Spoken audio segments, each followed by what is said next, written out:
आपल्या घरात जर आर्थिक अडचणी असतील, सतत आजारपण असेल, वडील, मुलगा किंवा पती व्यसनाधीन असेल, तर कुठे ना कुठे आपल्या हातून कुलदेवीची सेवा न झाल्यामुळे या गोष्टी होतात.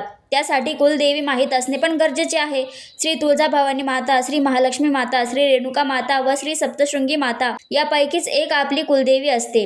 जर तुम्ही इतर कुठल्या देवीची कुलदेवी म्हणून सेवा करत असाल, तर मूळ कुलदेवीचा आपल्यावर कोप होतो आणि त्यामुळेच बऱ्याच समस्यांना आपल्याला सामोरे जावे लागते. त्यासाठी जर आपण श्री दुर्गा सप्तशतीचे पाठ वाचन केले तर नक्कीच आपल्या कुलदेवीची कृपा आपल्यावर होते. तर एक पाठ म्हणजे 1 ते 13 अध्याय एकाच बैठकीत वाचणे. हे पाठ वाचनासाठी पण काही नियम आहेत. ते म्हणजे हे पाठ मंगळवार, शुक्रवार, दुर्गाष्टमी व नवरात्रात करायचे असतात. त्यासाठी पाठ वाचन करताना साडीच घातली पाहिजे. हातात कमीत कमी 2 काचेच्या बांगड्या असायला हव्या.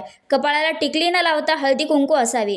ज्या दिवशी पाठ वाचन करायचे असेल त्या दिवशी उपवास करावा. तसेच ब्रह्मचर्याचे पालन करावे. परान्न घेऊ नये, मांसाहार करू नये. पाठ वाचन करताना सर्वप्रथम घरातील देवांना वंदन करून श्री दुर्गा सप्तशती ग्रंथ एका पाटावर ठेवून आपण आसनावर बसावे. धूप दीप ओवाळून गंध पुष्पांनी ग्रंथाची पूजा करावी. वाचन स्पष्ट एका लयीत करावे. वाचन करताना कोणाशी बोलू नये किंवा उठू नये. तसेच ग्रंथ हातात घेऊन वाचन करू नये. केंद्रात सांगितल्याप्रमाणे सर्वप्रथम श्री स्वामी स्तवन वाचावे. नंतर 1 माळ श्री स्वामी समर्थ मंत्र व 1 माळ नवार्णव मंत्र म्हणजेच ओम ऐं ह्रीं क्लीं चामुंडाय विच्चे हा मंत्र 1 माळ घ्यावा. 21 वेळा गायत्री मंत्र म्हणून व देवीचे 5 मंत्र म्हणून झाल्यानंतर वाचनाला सुरुवात करावी. अथ देव्या कवचम पासून ते मूर्ती रहस्यपर्यंत वाचन झाल्यावर नित्यसेवा पुस्तकातील सिद्ध कुंजिका स्तोत्र व श्री सुक्त वाचावे. नंतर या ग्रंथातील देव्यापरात क्षमापन स्तोत्र वाचावे. नंतर 3 वेळा देवीचा पुढील प्रमाणे जय जयकार करावा. उदयोस्तु श्री महाकाली महालक्ष्मी महासरस्वती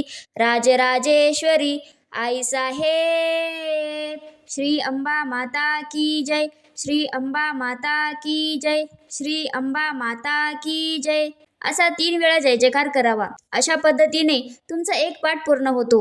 ही कुलदेवीची अत्यंत उच्च कोटीची सेवा आहे. ही प्रत्येक स्त्रीने करायलाच हवी. याचा अनुभव तुम्ही नक्की घ्या.